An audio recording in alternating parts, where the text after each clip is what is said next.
ओम तत्सत। आप सभी को जिज्ञासु मित्रों, प्रत्येक दिवस की भांति आज भी हम यहाँ पर लाइव चर्चा का यह कार्यक्रम शुरू कर रहे हैं। और आज का जो विषय है वह विषय है कि मिथ्या आचरण क्या है, कैसे होता है। यह हमने सुन लिया पीछे के व्याख्यान में।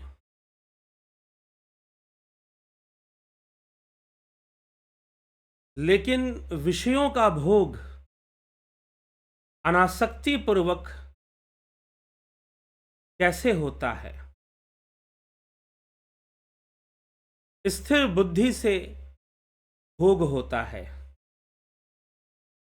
स्थिर बुद्धि से भोग किस प्रकार से होता है? एक स्थित प्रज्ञ व्यक्ति विषयों का भोग करता है तो कैसे करता है?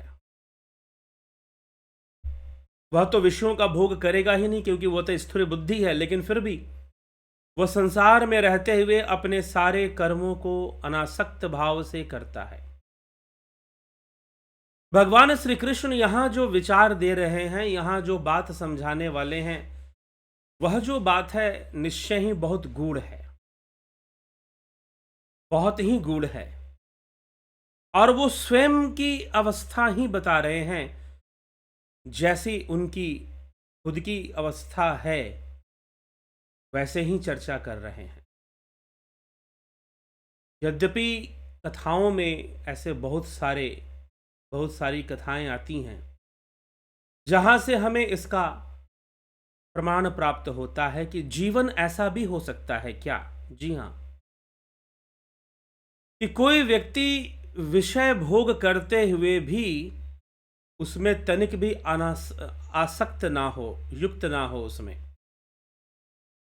ऐसा जीवन व्यक्ति का हो जाए। निष्काम भावना से वह विषयों का भोग करे, निष्काम भावना से वह सारे कर्म करे, कर्तव्य परायणता से सारे कर्म करे, ना कि आसक्ति, ना कि कर्म और फल पर आश्रित होकर कोई कर्म करे, ना कि आसक्ति के वशीभूत कोई कर्म करे। तो श्रीमद् भगवत गीता यहां भगवान श्री कृष्ण योगी की एक ऐसी अवस्था का वर्णन कर रहे हैं। जी हां, जहां वह विषय रस से उसकी बुद्धि मुक्त हो चुकी है। आत्मज्ञान की साधना ध्यान योग से वह बुद्धि रस से मुक्त हो चुका है, यह रस बुद्धि से मुक्त हो चुका है। कहने का तात्पर्य कि विषयों का बाहर से त्याग करने पर भी बुद्धि में विषय रस बना रहता है।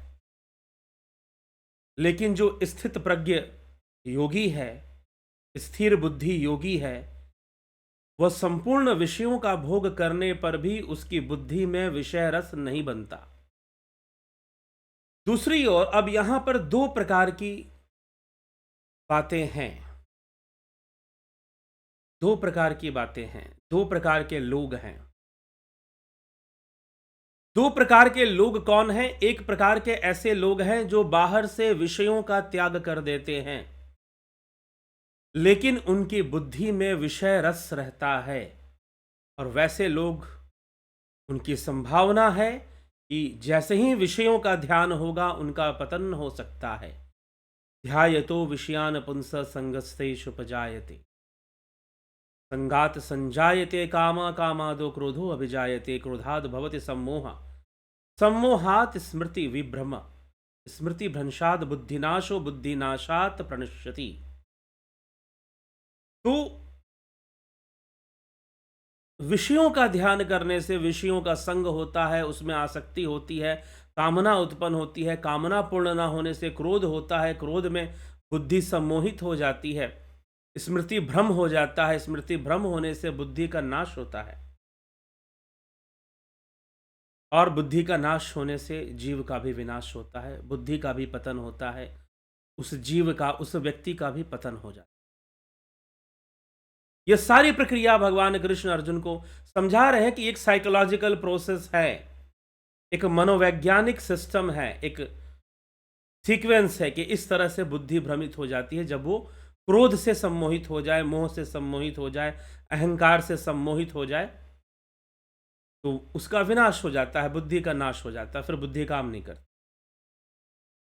ऐसे स्थिर बुद्धि रहना संभव नहीं है कि आपने बाहर से विषयों का त्याग कर दिया, लेकिन विषय रस तो अभी भी बुद्धि में बने हैं। जैसे कि हमने उदाहरण लिया कि भक्तिमयी मीराबाई वृंदावन में एक बार एक मंदिर में जाने लगी, तो वहां पर एक पंडित जी, एक पुजारी जो कि महिलाओं को मंदिर में प्रवेश नहीं देते थे। कारण था कि वो किसी स्त्री को देखना नहीं चाहते थे। क्यों नहीं देखना चाहते थे? क्योंकि बाहर से तो विषयों को रोक दिया, लेकिन भीतर में जो विषय रस है वह तो वैसे का वैसे ही विद्यमान है। और जैसे ही कोई स्त्री दिखेगी, वह विषय रस जो है एक्टिव हो जाएगा और वो हावी हो जाएगा। पुजारी जी को इसका भय है। लेकिन क्या इस प्रकार से कोई मोक्ष की प्राप्ति कर सकता है? क्या कोई मुक्ति की प्राप्ति कर सकता है? कदापि नहीं। अब इसी के विरुद्ध में भगवान श्री कृष्ण एक दूसरा विचार रखते हैं, दूसरी विधि रखते हैं। राग द्वेष युक्तस्तु विषयानिंद्रिय शरण आत्मवश्यैर विधेय आत्मा प्रसाद मधिगच्छति प्रसादे सर्व दुखानाम हानिरस्योपजायते प्रसन्न चेतसो हयाशु बुद्धि प्रयवतिष्ठते परयवतिष्ठते। परंतु वशीभूत अंतःकरण वाला कर्मयोगी साधक राग द्वेष से रहित, अर्थात उसके मन में विषय रस उसकी बुद्धि में नहीं है, अपने वश में की हुई इंद्रियों के द्वारा विषयों का सेवन करता हुआ, पहले वाले उदाहरण में जिसने विषयों का सेवन नहीं किया, विषयों को बाहर से त्याग दिया, विषयों के प्रति निराहार को अपना लिया, निराहारी बन गया। विषय भी आहार हैं, तो विषयों का ग्रहण उसने बाहर से तो बंद कर दिया, लेकिन बुद्धि में विषय रस अभी भी विद्यमान है। उसका हाल बहुत बुरा हो सकता है। लेकिन एक कर्म योगी, एक साधक, एक योगी जिसने इंद्रियों को वश में किया हुआ है, लेकिन वह विषयों का सेवन करता हुआ विषयान चरण प्रसादम, निर्मलता को प्राप्त हो जाता है, अर्थात उसकी बुद्धि विषयों को सेवन करते हुए भी निर्मल हो जाती है। अधिगच्छति प्रसादे अस्य सर्व दुखानाम हानि, साधक के संपूर्ण दुखों का नाश हो जाता है। शुद्ध चित्त वाले साधक की बुद्धि निसंदेह बहुत जल्दी ही समाधि को प्राप्त होती, पर्यवतिष्ठते, अपने लक्ष्य को प्राप्त कर लेती है। उसकी बुद्धि आत्मज्ञान को प्राप्त कर लेती है, आत्म स्थित हो जाती है, स्थित प्रज्ञ हो जाती है, विषयों का सेवन करते हुए निष्काम भावना से। नास्ति बुद्धिर युक्तस्य न च अयुक्तस्य भावना न च अभावयतः शांतिरशांतस्य कुतः सुखम। जिसके मन इंद्रियां संयमित नहीं है, ऐसे मनुष्य की बुद्धि नहीं होती। और अयुक्तस्य, बुद्धि ना होने से उस अयुक्त मनुष्य के निष्काम भाव अर्थात कर्तव्य परायणता का भाव नहीं बन पाता। निष्काम भाव ना होने से शांति नहीं मिल सकती। फिर शांति रहित मनुष्य को सुख कैसे मिल सकता है? फिर शांति रहित मनुष्य को सुख भी नहीं मिलने वाला।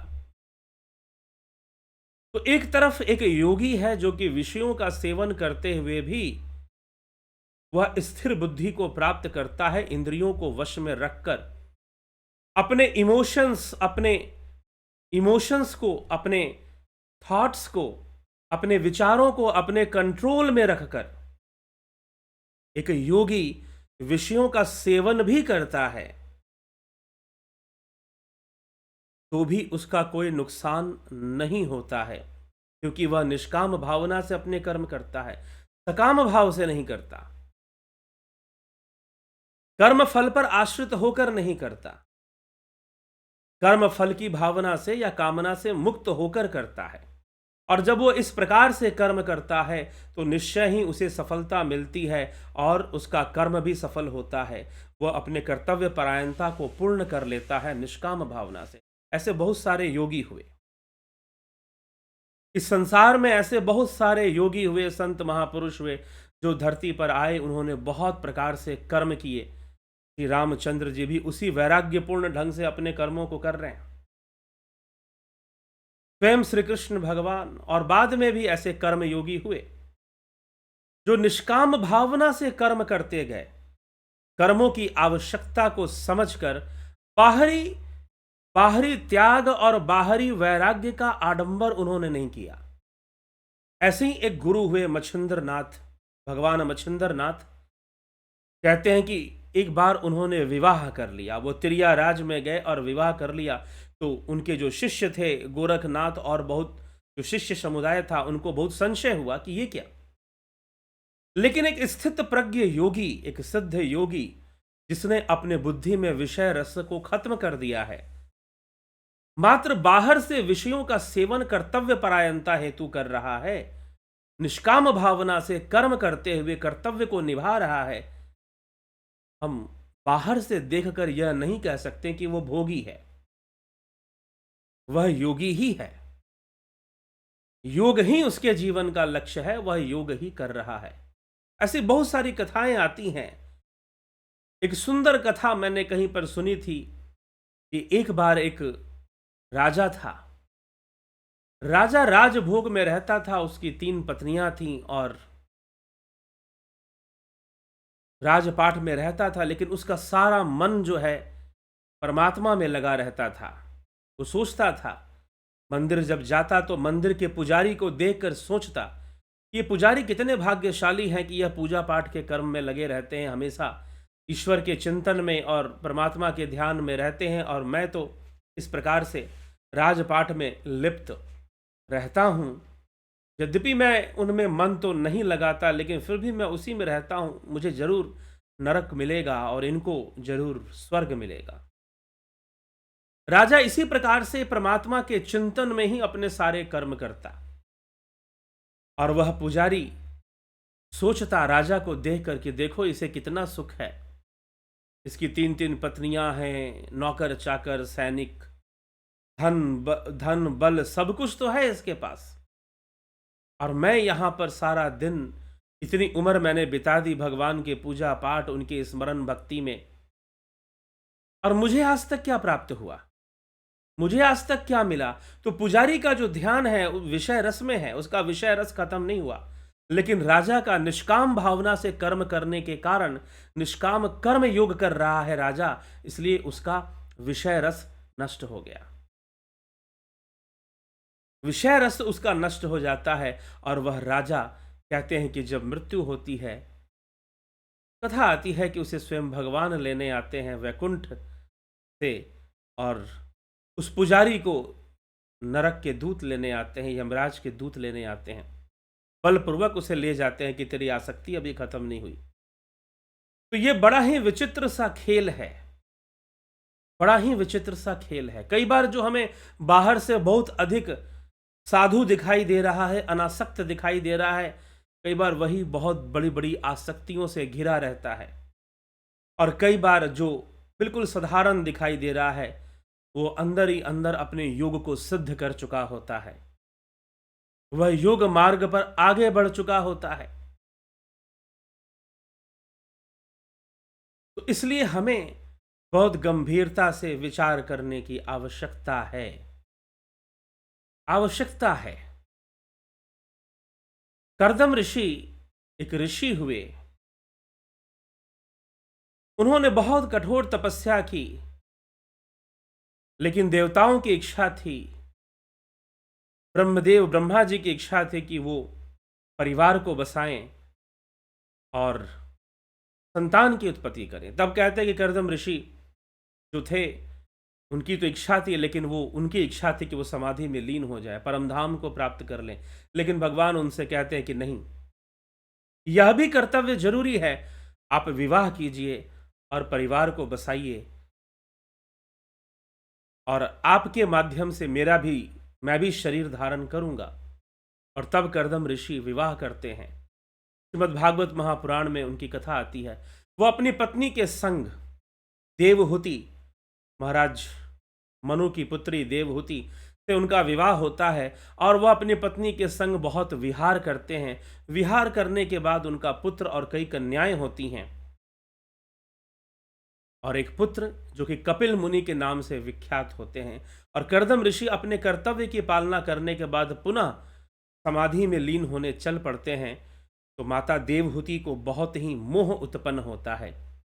तब कपिल मुनि अपनी माता को ज्ञान देते, लेकिन कर्दम ऋषि ने निष्काम भावना से अपना कर्तव्य किया, कर्तव्य परायणता के साथ कर्तव्य किया। इसलिए कर्तव्य करना ही महत्वपूर्ण है, महत्वपूर्ण है।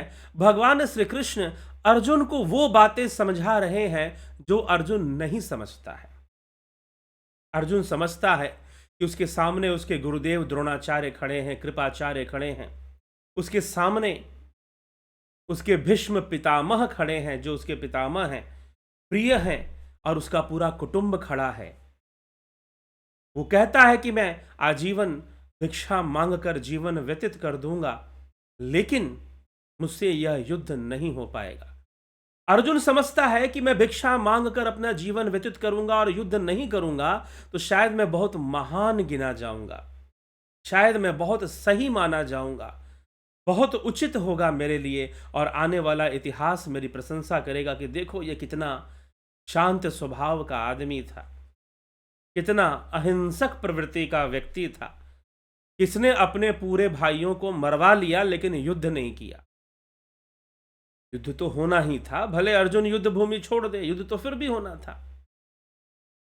अब भगवान उसे समझा रहे हैं कि अर्जुन, वास्तव में योगी बनना किसे कहते हैं, योग करना किसे कहते हैं, योगी बनना किसे कहते हैं और योग करना किसे कहते हैं। यही श्रीमद् भगवद गीता का विशेष विषय है जो समझ लेना बहुत ही अनिवार्य है। नहीं तो व्यक्ति बहुत सारे भ्रम में जीता है, उसको लगता है, क्योंकि देखिए सबसे बड़ी समस्या ही यही है कि जब व्यक्ति योग के मार्ग पर, भक्ति के मार्ग पर, धर्म के मार्ग पर चलता है तो उसे लगता है कि वो बहुत पुण्य कमा रहा है और लोग उसकी प्रशंसा करें, लोग उसको सम्मान दें, लोग उसको सम्मान दें, लोग उसकी प्रशंसा करें, उसको सम्मानित करें और उसकी इमेज बनी रहे, उसकी छवि बनी रहे। अपनी छवि से भयंकर आसक्ति हो जाती है उस व्यक्ति को, भयंकर आसक्ति जो कि उसके पतन का कारण बनने वाली है, उसके नरकगामी होने का कारण बनने वाली है। तो कई बार लोग अपनी साधु छवि से बहुत आसक्त होते हैं। मैं ऐसे लोगों से, देखिए मैं इस विषय पर थोड़ा जोर देकर बोलता हूं क्योंकि खुद के अनुसंधान में मैं खुद भी कई आश्रमों से जुड़ता हुआ, उनके माहौल को देखता हुआ, कुछ आश्रमों से तो बिल्कुल भीतर जाकर उनको देखना कि साधु को अपने छवि से कितना मोह है, उसके अपने आप कहते हो लोगों को स्त्री से मोह हो जाता है, धन दौलत से मोह हो जाता है, गाड़ी बंगला से मोह हो जाता है, लेकिन मैंने अपने जीवन अनुभव में देखा सुखदेव मुनि को जैसे अपने दंड कमंडल से ही मोह हो गया था।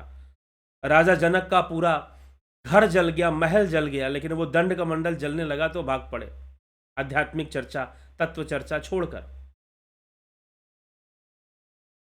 ठीक है, तो मोह अपने वेशभूषा से ही कई बार मोह हो जाता है। साधुओं को अपने दाढ़ी बाल से मोह हो जाता है, दाढ़ी बाल में वो बहुत बड़े विचारक और बहुत बड़े फिलोसोफर दिखते हैं, और वो तर्क भी दे देंगे कि भाई यह तो प्रकृति है, प्राकृतिक रूप से है। प्राकृतिक रूप से तो बहुत कुछ है, प्रकृति ने कहा तुम्हें वस्त्र पहनाकर भेजा था,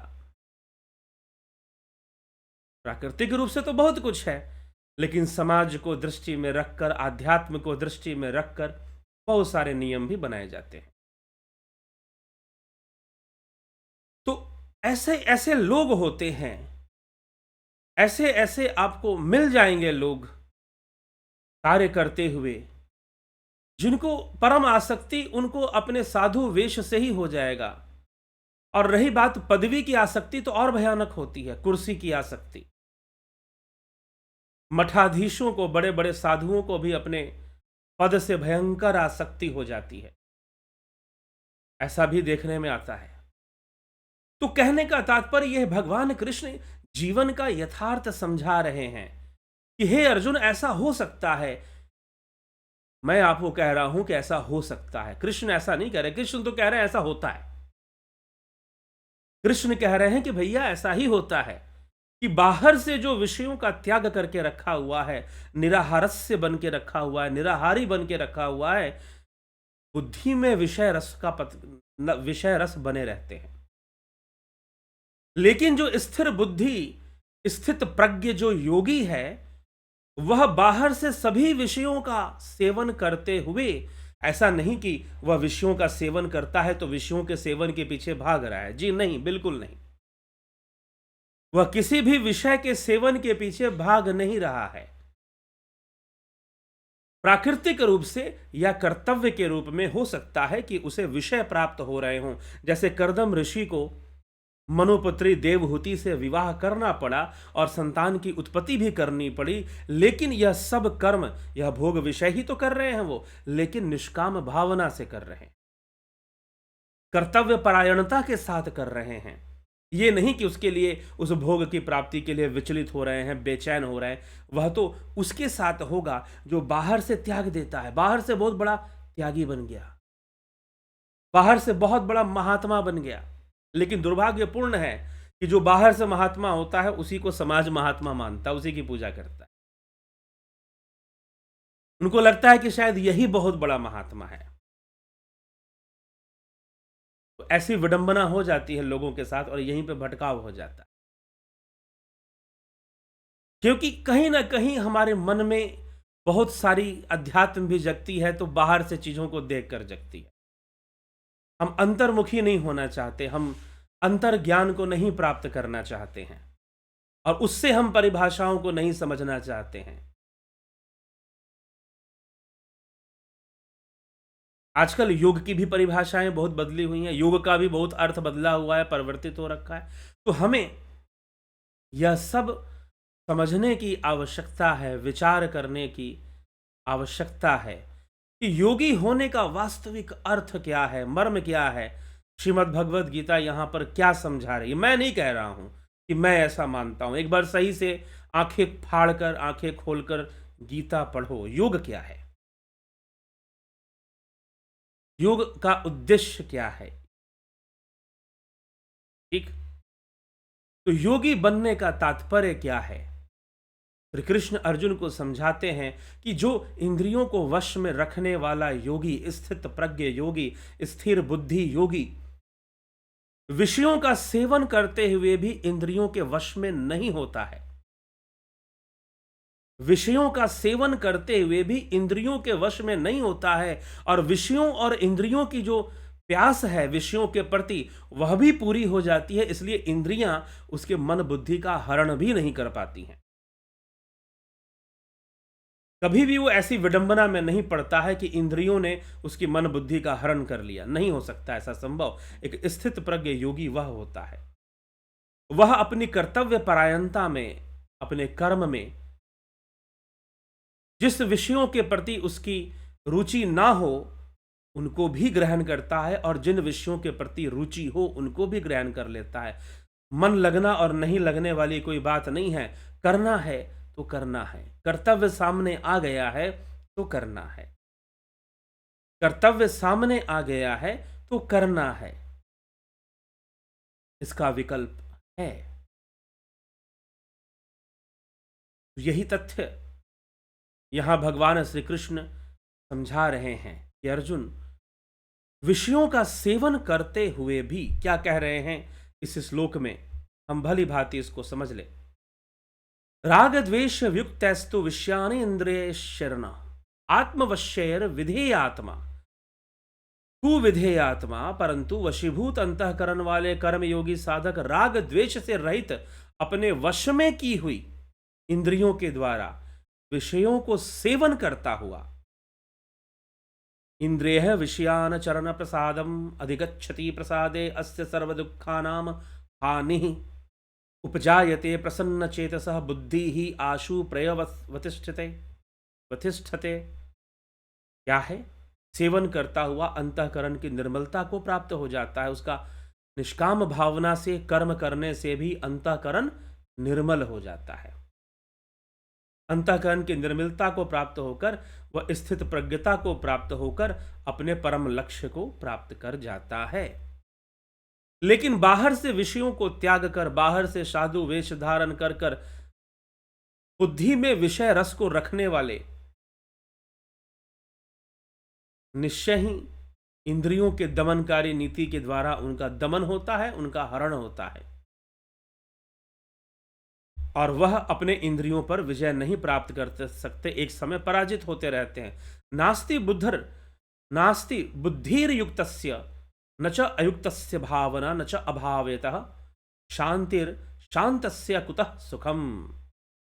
जिसके मन इंद्रियां संयमित नहीं हैं, ऐसे मनुष्य की बुद्धि नहीं होती, और अयुक्तस्य, उस अयुक्त मनुष्य से निष्काम भाव का अर्थात कर्तव्य परायणता का भाव नहीं होता। निष्काम भाव न होने से शांति नहीं मिलती, और फिर शांति रहित मनुष्य को सुख कैसे मिल सकता है? भला उसके जीवन में कैसी शांति जो निष्काम भावना से कर्म नहीं करता है। इसलिए अब निष्काम भावना से कर्म करने का अर्थ कई बार लोग बहुत तरीके से निकालते हैं। कई बार निष्काम भावना का से कर्म करना मतलब वो लापरवाही भी कर्म कर देते हैं। फिर इसको भी भगवान श्री कृष्ण पूरी सतत प्रयास से, पूर्ण सचेत अवस्था से निष्काम भावना से कर्म होता है, कर्तव्य परायणता होती है। निष्काम भावना से कर्म का मतलब ये नहीं होता कि हमने अपने कर्तव्य को टरका दिया, टाल दिया, मटोल दिया। टालना मटोलना जिसको बोलते हैं कि भाई चलो ये भी काम करना है ना, इसको भी कर ही लेते हैं। करना था तो कर लिए, नहीं तो करने का मन भी तो नहीं था। ये बात नहीं होती। कर्तव्य परायणता इसको नहीं बोलते। जो कर्तव्य सामने आ गया है उसे पूरे लगन से भी करना, और उसके फल में अनासक्त भी रहना, उसके फल में अनासक्त भी रहना, और पूरे लगन से भी करना। इसको कर्म परायणता कहते हैं, कर्तव्य परायणता कहेंगे, और निष्काम कर्म युग कहेंगे। तो भगवान उस मिथ्या आचरण पर चोट कर रहे हैं जो अर्जुन करने के लिए प्रेरित है। अर्जुन भिक्षा मांगने के लिए प्रेरित है, अर्जुन ब्रह्मचारी बनने के लिए प्रेरित है, अर्जुन युद्ध ना करने के लिए प्रेरित है। जैसे उससे बड़ा कोई गुरु भक्त ना हुआ, उससे बड़ा कोई पितामह भक्त ना हुआ। उसे समाज की कोई चिंता नहीं है, उसे अपने क्षत्रिय धर्म की भी कोई चिंता नहीं है। इसलिए भगवान उसे समझा रहे हैं कि ऐसे कर्म करने से नहीं होता। बाहर से विषयों को त्याग दो, और बुद्धि रस, तो बुद्धि में जो विषय रस है वो तो बने रहेंगे, रस बुद्धि बनी रहेगी। वो रस बुद्धि बड़ी खतरनाक है, क्योंकि वो बाहर से तो प्रचार कर देती है कि भाई आप बहुत बड़े महात्मा हैं। बाहर से तो वो प्रचार कर देती है कि आप बहुत बड़े महात्मा हैं, आप बहुत बड़े योगी हैं। बाहर से तो आपका प्रचार हो गया कि आप बहुत बड़े ब्रह्मचारी हैं, बाहर से तो प्रचार हो गया, लेकिन बुद्धि में विषय रस विद्यमान रहता है, और वह जो विषय रस है वो बहुत नुकसान पहुंचाता है। इसलिए हमें कई बार कैसी कैसी चीज़ें भी सुनने को मिलती हैं। पता चलता है कि कोई योगी ब्रह्मचारी, एक पहले कोई योगी ब्रह्मचारी हुए थे जिनके बारे में खबर आती थी कि वो हथियारों का स्मगलिंग करते हैं। अब करते होंगे, उनके बारे में और भी कई तरह की बातें। मैं ये नहीं कहता हूं कि ये सत्य है या असत्य है, वो योगी ब्रह्मचारी वैसे थे या वैसे नहीं थे। हमारा विषय यह नहीं है कि हमारे देश में कोई ब्रह्मचारी नाम से थे जिनका नाम हथियारों की स्मगलिंग और कई दूसरी बातों में आती थी। तो चलिए, ये कहने का उद्देश्य नहीं है कि वो ऐसे थे कि नहीं थे, लेकिन जब बाहर से विषयों का त्याग होगा, बाहर से साधु वेश होगा, बाहर से ब्रह्मचारी वेश होगा, और बुद्धि में विषय रस रह जाएंगे, सब व्यर्थ हो जाएगा, सब व्यर्थ हो जाएगा। फिर ऐसी अवस्था में कहने का तात्पर्य यह है, कहने का उद्देश्य यहां पर यह, सब कुछ व्यर्थ हो जाएगा, किसी काम का नहीं रहेगा। फिर फिर कैसा योग, फिर किस प्रकार का योग? फिर योग आजकल क्या है कि योग भी को हम कई रूपों में देखते हैं। योग स्पोर्ट्स भी है, योगा थेरेपी भी है, वो सब चल जाएगा। लेकिन जो कृष्ण यहां पर योग समझा रहे हैं वो तो नहीं चलने वाला, वो तो नहीं चलने वाला। और वो बड़ा व्यक्तिगत विषय है, वो प्रदर्शन का विषय नहीं है, वो ट्रॉफी और अवार्ड का विषय नहीं है। खुद को अवार्ड देना बहुत बड़ी बात होती है। आप दुनिया की नज़र में कितने सुखी हैं, दुनिया की नज़र में कितने खुशहाल हैं, आप अपने आप में कितने सुखी हैं, आप अपने आप में कितने सफल हैं, आप अपने आप में अपने प्रति कितने ईमानदार हैं। योग स्वयं की जिम्मेदारी है। आप अपनी जिम्मेदारी, अगर आप योगी बनना चाहते हैं तो स्वयं के प्रति जिम्मेदार बनिए। यही सबसे महत्वपूर्ण चीज है। स्वयं में ही पास फेल होना पड़ता है, बाहर भला कौन पास फेल करेगा आपको? स्वयं में ही पास फेल होना पड़ता है। तो अर्जुन फेल हो रहा है, अपने आप से ही हार रहा है। धनुष छोड़कर, गांडीव छोड़कर रथ के पिछले हिस्से में वो बैठ रहा है। तो कृष्ण अब उसे योग का उपदेश देना शुरू कर देते हैं। उसको एक स्ट्रेस मैनेजमेंट भी दे रहे हैं कि भाई तुझे अपना कर्म कैसे करना है। सेल्फ बिल्डिंग हो रही है अर्जुन की, सेल्फ बिल्डिंग, स्वयं का निर्माण, यह योग का उद्देश्य है। इससे योग पूर्ण होता है जब आप खुद का, स्वयं का निर्माण करते हैं। तो विशेष रूप से भगवान का यहां फोकस है कि अर्जुन, तू बाहरी बातों पर ध्यान दे रहा है कि तू भिक्षाटन करके जीवन बिता देगा, तू युद्ध नहीं करेगा, तू बाहरी प्रदर्शन करना चाहता है कि तू बहुत बड़ा अहिंसक है, तू बहुत बड़ा भिक्षु है, तू ब्रह्मचारी है, तू कोई ना कोई बाहरी प्रदर्शन करना चाहता है। और तेरे सामने जो कर्तव्य है, तेरे सामने जो कर्म है, कर्तव्य परायणता है, तू कहीं ना कहीं उसको ठुकरा रहा है। और बुद्धि में विषय रस बने रहेंगे, बाहर से विषयों का त्याग होगा, तो यह बहुत ही खतरनाक होगा, बहुत ही हानिकारक होगा, विशेष रूप से तेरे लिए, एक व्यक्ति के खुद के लिए। इसलिए निष्काम भावना से कर्म में लगो, कर्तव्य परायणता में लगो। निष्काम भावना से कर्तव्य परायणता में लगो और मन से योगी रहो। योग रतो वा भोग रतो वा संग रतो वा संग विहीना। भोग में हो, योग में हो। तो एक जीवन का संघर्ष है, एक जीवन का संघर्ष है। एक बेहतर जीवन जीने का यह एक तरीका है। यह जीवन का एक संघर्ष है जो हम सबों को करना है और स्वयं का है। तो अर्जुन को भगवान उसके मन के लिए बातें दे रहे हैं। यह एक साइकोलॉजिकल ट्रेनिंग दे रहे हैं अर्जुन को, एक स्ट्रेस मैनेजमेंट दे रहे हैं उसे। यह भी साथ में यहां पर हो रहा है, तो यह भी समझ लेना चाहिए। तो ये सारी चीजें योग का उपदेश दे रहे हैं, ध्यान का उपदेश दे रहे हैं। आगे आने वाले अध्यायों में वो ध्यान योग की भी चर्चा भगवान कृष्ण करते हैं। और रही बात जो विषय रस बुद्धि है, वो दूर कैसे होगा? तो आत्मज्ञान से दूर होगा। भगवान ने पहले ही यह विषय समझा दिया है, पहले ही यह विषय उन्होंने बता दिया है कि जो रस बुद्धि का नाश है, या बुद्धि में जो विषय रस बना रहता है, वो कैसे दूर होता है। वह ध्यान योग से दूर होता है।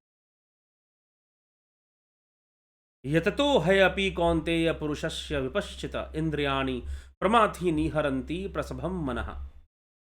कारण कि हे कुंती नंदन, यत्न करते हुए विद्वान मनुष्य की भी प्रमथनशील इंद्रियां उसके मन का बलपूर्वक हरण कर लेती हैं। निराहारी विषयों से मनुष्य के विषय तो निवृत्त हो जाएंगे, लेकिन रस निवृत्त नहीं होता। और परमात्म तत्व का अनुभव होने से इस स्थित प्रज्ञ मनुष्य का रस भी निवृत्त होगा, अर्थात कि आत्मज्ञान होने से, ध्यान योग होने से। इसलिए योगी को चाहिए क्या चाहिए कि वो बैठे, साधना में बैठे। तानी सर्वाणी संयम्य युक्त आसीत मत्परः वशे ही यशेन्द्रियाणि तस्य प्रज्ञा प्रतिष्ठिता। कि कर्म योगी साधक उन संपूर्ण इंद्रियों को वश में कर कर मेरे परायण होकर बैठे। बैठे, क्योंकि जिसकी इंद्रियां वश में है उसी की बुद्धि स्थिर हो सकती है, वही स्थित प्रज्ञता को प्राप्त हो सकता है। तो स्थित प्रज्ञ योगी के लक्षण बताते हुए भगवान श्री कृष्ण इतनी गूढ़ और रहस्यमयी बातें जीवन के विषय में, हम सब के जीवन के विषय में कर रहे हैं। अगर हम जीवन में वास्तविक शांति को चाहते हैं, अगर हम जीवन में अपने वास्तविक लक्ष्य को प्राप्त करना ही चाहते हैं, तो क्या करना होगा हमें? क्या करना होगा हमें? निश्चय ही हमें योग करना होगा, ध्यान योग भी करना होगा। तो आत्मज्ञान और ध्यान योग से ही, बाहर से तो आप विषयों का त्याग कर दोगे, लेकिन ध्यान योग से बुद्धि में जो विषय रस बना हुआ है उसका निवारण होगा। वह विषय रस नष्ट होगा, वह विषय रस सूखेगा। और ध्यान योग कर कर जब वह विषय रस भी सूख जाएगा, तो फिर विषयों का सेवन करते हुए भी निष्काम कर्म योगी का कुछ भी अहित होने वाला नहीं है। विषयों का सेवन करते हुए भी निष्काम कर्म योगी का कुछ भी अहित होने वाला नहीं है। यह हमें समझना चाहिए।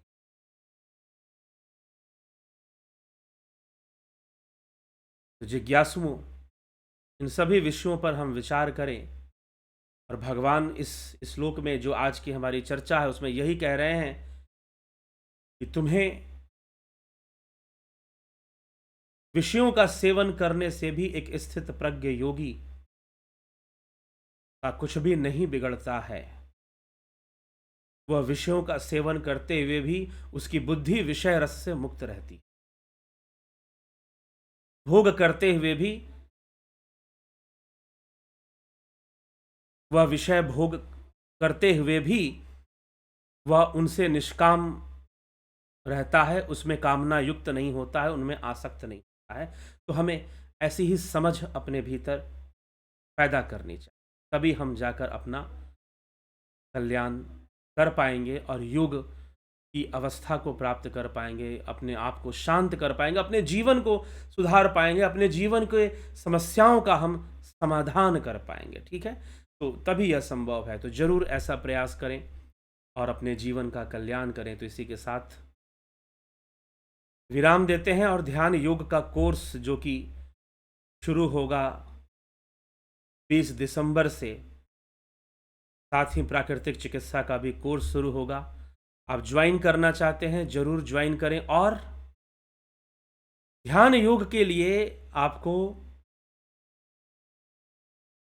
एक demo class, free demo class रखा गया है 14 तारीख 6:30 बजे, 14 दिसंबर, 14th ऑफ दिसंबर 6:30 PM रखा गया है। आप फ्री में है, वो कोई भी ज्वाइन कर सकता है। लिंक आपको हमारे चैनल पर मिल जाएगा, कम्युनिटी पोस्ट में मिल जाएगा लिंक। नहीं तो आप व्हाट्सअप मैसेज कीजिए इस नंबर पर 9661180245 इस नंबर पर आप व्हाट्सअप मैसेज कर दीजिए, आपको लिंक दे देंगे। आप 14 तारीख को फ्री डेमो क्लास ज्वाइन कर सकते हैं। अभी भी आप कोर्स को ज्वाइन कर सकते हैं, नहीं तो फ्री डेमो क्लास करने के बाद भी ज्वाइन कर सकते हैं। तो चलिए इसी के साथ विराम देते हैं अभी। कल फिर मिलते हैं 9 PM लाइव चर्चा में। बहुत बहुत आभार आप सभी का। ओम तत्सत।